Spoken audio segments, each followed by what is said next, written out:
তাহলে মানবাধিকারের শিক্ষা যদি দিতে হয় তাহলে তাদেরই দিতে হবে যারা মানবাধিকার নিয়ে বেশি চিন্তিত।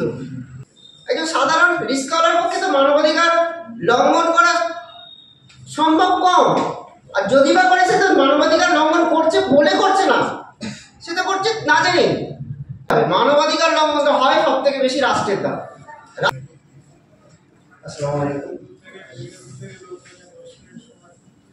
সকলকে শুভেচ্ছা এবং মোবারকবাদ জানাই। আপনারা বেশিক্ষণ আলোচনা শুনেছেন, আমি খুব অল্প সময় শুনতে পেরেছি, এই হিসাবে আমি খুব বঞ্চিত। বিশেষ কারণে রাস্তায় দেরি হয়েছে।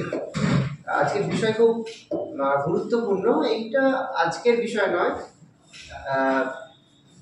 অনন্তকাল ধরে এই বিষয়ে আলোচনা হয়েছে এবং হবে ইনশাআল্লাহ। আমার মনে হয় মানবতার সংকট, যতদিন মানুষ থাকবে সংকটও থাকবে। মানবতার সংকট সেদিনই হয়েছিল যেদিন কাবিল তার ভাই হাবিলকে হত্যা করেছিল। কেন হত্যা করেছিল? নিজের অহংকার এবং ব্যক্তি স্বার্থকে চরিতার্থ করার জন্য। সে সেদিন ভাই এ কথা তো ভাবেনি, মানুষকে সে হত্যা করছে এটাও ভাবেনি। মানবতার সংকটের ভিত্তি হচ্ছে ব্যক্তি স্বার্থ। আমরা এখানে যারা উপস্থিত আছি, আমার মনে হয় সবাই নিশ্চিত মানবতা বিষয়টি সম্পর্কে অবহিত। এটা নিয়ে আলোচনার জায়গা নেই, কিন্তু আশ্চর্যজনকভাবে যারা মানবতা বিষয়ে বেশি জ্ঞান রাখেন, মানবতা সম্পর্কে বেশি আলোচনা করেন, মানে অন্তত যারা আমরা বেশি আলোচনা করি ক্লাসের বাইরে বিভিন্ন জায়গায়, তারা বেশি কিন্তু মানবাধিকার লঙ্ঘনের ক্ষেত্রে বেশি উপযুক্ত, মানে যোগ্য। স্যার বলছিলেন না, চলে গেলেন, তার ছাত্রকে ধরিয়ে দিয়েছে। নিশ্চয়ই যিনি ধরিয়ে দিয়েছেন তিনি কিন্তু ক্লাসে মানবতা বিষয়ে অনেক কথাই বলেন বিভিন্ন ভাবে বা বাইরে উৎসব অনুষ্ঠানে। তাহলে ব্যক্তি স্বার্থের ক্ষেত্রে যখন আমার শুধুমাত্র ব্যক্তিত্বে আঘাত লাগবে, যে কোনোভাবে স্বার্থে আঘাত লাগবে, তখন আমি কিন্তু আর দেখবো না মানবতা লঙ্ঘন হচ্ছে কি হচ্ছে না। এটা কিন্তু বাস্তব কথা। এর পরবর্তীতে যত নবী রাসূল এসেছেন তারা কিন্তু এই মানবতা প্রতিষ্ঠার কথাই বলেছেন। মানবতা প্রতিষ্ঠার চূড়ান্ত পথ দেখিয়েছিলেন ইব্রাহিম আলাইহিস সালাম। তিনি কি করেছিলেন? ওই যে ব্যক্তি স্বার্থের চূড়ান্ত উৎসর্গ, বলিদান দিয়েছিলেন। সেটা হচ্ছে তার ছেলেকে কুরবানি দিতে চলে গেছে। কার জন্য?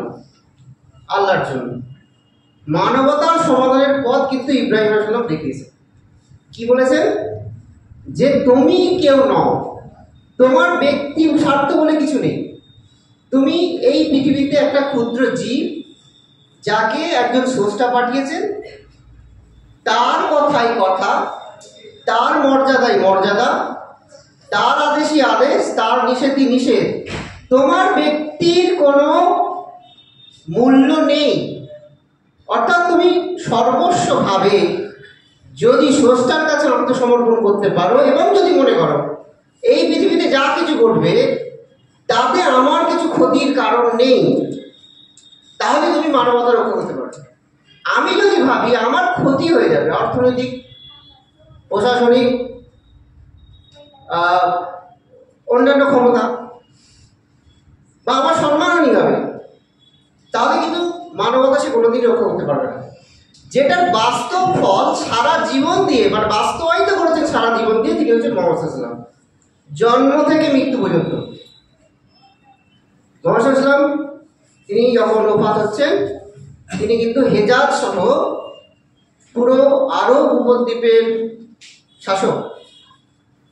তার বাড়িতে কি ছিল? সামান্য কয়েকটি স্বর্ণ মুদ্রা ছিল, তাও অনেক গবেষক বলছেন ছিল না, কিন্তু এটা পরিষ্কার যা ছিল তিনি সবটাই দান করে দিয়ে চলে যাচ্ছেন। তিনি কিন্তু তার পরবর্তী প্রজন্মের জন্য রাখছেন না, রাখছেন কি? এবং তিনি প্রকাশ্যে ঘোষণা করছেন না যে আমার পরে আমার বংশ থেকে কেউ এই রাষ্ট্রীয় ক্ষমতা ভোগ করবে। করেছেন কি? বলছেন না কিন্তু। তাহলে কি আমরা এটা করি? আমরা যখন শেষ অবস্থায় আসি তখন আমরা চেষ্টা করি কি আমার বংশের ক্ষমতাটা বজায় রাখতে হবে। তাহলে যেন তেন প্রকারটা আমি মানবাধিকার লঙ্ঘন করবো। বিষয়টা এতটাই কঠিন যেটাকে বাস্তবায়িত করা। এই বাস্তবায়নের ক্ষেত্রে মোহাম্মদ সাল্লামের যে নিদর্শন, এটাকে কিন্তু কেউ অস্বীকার করে না। মোহাম্মদ সাল্লামকে সে মানতে পারে না পারে, কিন্তু ব্যক্তি জীবনে তার যে উৎসর্গ, সেটা কিন্তু অধিকাংশ অমুসলিম স্বীকার করে না। সেই জন্য দেখবেন যে মোহাম্মদ সাল্লামকে নিয়ে যত গবেষণা হয়েছে, উৎকৃষ্ট মানের গবেষণা, এবং যত জীবনী লেখা হয়েছে, সবাই কিন্তু অমুসলিম মানুষজনে লিখেছে। এবং তারা ব্যক্তি মোহাম্মদ সাল্লামের যে চরিত্র, সেটা নিয়ে তারা কোনো প্রশ্ন তোলেনি। প্রশ্ন তুলেছে অন্য বিষয়। প্রশ্ন হচ্ছে রিচুয়ালিটির ক্ষেত্রে। যারা ইহুদি তারা বলে এই রিচুয়ালিটি ঠিক নয়, খ্রিস্টানরা বলে। প্রশ্ন তুলেছে অন্যান্য অনেক বিষয় আছে, সেটা অনেক বড় আলোচনার বিষয়। কিন্তু একজন ব্যক্তি একটা অত বড় রাষ্ট্র ক্ষমতার মালিক হয়েও তিনি যেভাবে মানবতা রক্ষা করেছেন, সেটা সারা পৃথিবীতে কেউ দেখাতে পারেনি। এর কারণটা হচ্ছে ওই ইব্রাহিম আসলামের যে পথ, তিনি সেটাকে পরিপূর্ণতা দান করলেন। দিনকে কমপ্লিট করা মানে কি? আল্লাহর আদেশকে কমপ্লিট করা। আল্লাহর আদেশ কি? তুমি কেউ না, তুমি আমার প্রতিনিধি, আমি যা বলছি সেটাই তুমি কেউ না। আমি যদি এখানে কোনো প্রতিনিধি হিসাবে আসি, যারা প্রশাসনিক ক্ষেত্রে যুক্ত, কেউ যদি রিপ্রেজেন্টেটিভ হিসাবে আসি, তাহলে তিনি তার ব্যক্তি কোনো পরিচয় নেই, আছে কি? রাষ্ট্রের কোনো যদি প্রতিনিধি যায়, অ্যাম্বাসেডার, তার ব্যক্তি কোনো পরিচয় আছে? তার কোনো ব্যক্তি পরিচয় নেই, তিনি অমুক রাষ্ট্রের প্রতিনিধি। তাহলে তাকে যদি অপমান করে, সে কি মনে করবে? আমাকে অপমান তো করছে না, করছে রাষ্ট্রকে। আমি যদি মনে করি আমাকে তুমি কেন বলছো, তাহলে কি হবে? কলারটা ধরে মারামারি হয়ে যাবে না? তুই আমাকে কেন বলবি বল? মানুষ যদি এইটা ভাবে আমি, তাহলে সমস্যা। 16 মতো সমস্যা। আমি রাষ্ট্র, তাহলে সমস্যা। তাহলে আমি একজন মানুষ, ঠিক আছে, মানুষ কিরকম মানুষ? অন্য সমস্ত মানুষের মতোই মানুষ। আমার সামনে যে বসে আছে, তার পরিচয়, এই পৃথিবীর পরিচয় যাই হোক, তার ডেজিগনেশন যাই হোক, তার অর্থনৈতিক অবস্থা যাই হোক, তার এডুকেশন কোয়ালিফিকেশন যাই হোক, সে আর আমি কিন্তু সবাই কিন্তু একজন প্রতিনিধি বা বান্দা, কার? স্রষ্টা। তাহলে সেই দিকে যদি ভাবি, তাহলে কিন্তু মানবাধিকার লঙ্ঘন করা খুব শক্ত হয়ে পড়বে। কিন্তু আমরা তো সেটা ভাবি না। আমি তো অমুক বংশের লোক। যেটা মোহাম্মদ সাল্লামের যুগে এটা পুরো মক্কা এবং হেজাজ প্রদেশ জুড়ে এটা প্রসারিত ছিল। মোহাম্মদ সাল্লাম কিন্তু নতুন কোনো ধর্ম আনেননি, নতুন কোনো রিচুয়ালিটি আনেননি, নতুন কোনো কথাই বলেননি। যে কথাগুলো ভুল, যে কথাগুলো সত্যকে চাপা দিয়ে উপরে উঠে পড়েছিল, সেইগুলোকে দূরীভূত করার জন্য তিনি এসেছিলেন, কথাই নয়। তিনি তার ব্যক্তি জীবনে প্রতিফলিত করে, বাস্তবায়িত করে দেখানোর জন্য।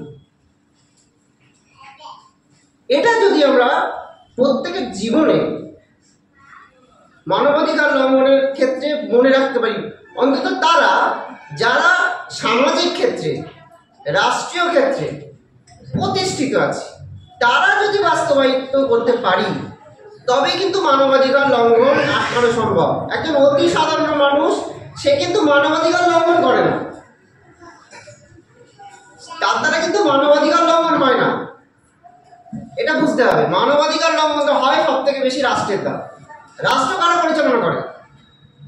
উচ্চশিক্ষিত, ক্ষমতাবান, জ্ঞানী, উচ্চবংশীয়, ধনাঢ্য, যত পজিটিভ দিক আছে, মানে বস্তুতান্ত্রিক দৃষ্টিকোণ থেকে, সবগুলো যার মধ্যে আছে সেই করতে পারে। একজন সাধারণ রিস্কওয়ালার পক্ষে তো মানবাধিকার লঙ্ঘন করা সম্ভব কম। আর যদি বা করে, সে তো মানবাধিকার লঙ্ঘন করছে বলে করছে না, সে তো করছে না জানি। এটা বুঝতে হবে। কাজেই ব্যক্তিগত ক্ষেত্রে অ্যাপ্লাই করতে হবে। আর এই বিষয় নিয়ে আলোচনা কিন্তু কম হয় না। উনি যে বলছিলেন না সারা পৃথিবী জুড়ে হচ্ছে, কিন্তু কেউ কথা রাখে না। সুনীল গঙ্গোপাধ্যায়ের মতো কেউ কথা রাখে না, কথা সবাই দেয়। অনেক সময় অনেক অনুষ্ঠানে তো শপথ নেওয়া হয়, আজ থেকে আমরা মানবাধিকার রক্ষা করব। শপথ নেয় না, সবাই শপথ নেয়। প্রধান বিচারপতিও শপথ নেন, পুলিশ প্রশাসনের যিনি যাচ্ছেন তিনি শপথ নেন, ডাক্তারও শপথ নেন, এথিক্সের শপথ সব প্রফেশনেই নেওয়া হয়, কিন্তু কেউ রাখে না, বা বেশিরভাগই রাখে না। কেউ রাখে না বললে আমি খুব ভুল বলবো, বেশিরভাগই রাখে না। তাহলে মানবাধিকারের শিক্ষা যদি দিতে হয় তাহলে তাদেরই দিতে হবে যারা মানবাধিকার নিয়ে বেশি চিন্তিত, এবং সেটা কিন্তু দিতে গেলে মোহাম্মদ সাল্লামের ব্যক্তিগত জীবনের প্রসঙ্গ দিয়ে দিতে হবে। তাহলে আমার মনে হয় মানবাধিকার লঙ্ঘন সম্পূর্ণরূপে রক্ষা করা না গেলেও অধিকাংশ ক্ষেত্রে রক্ষা করা সম্ভব হবে।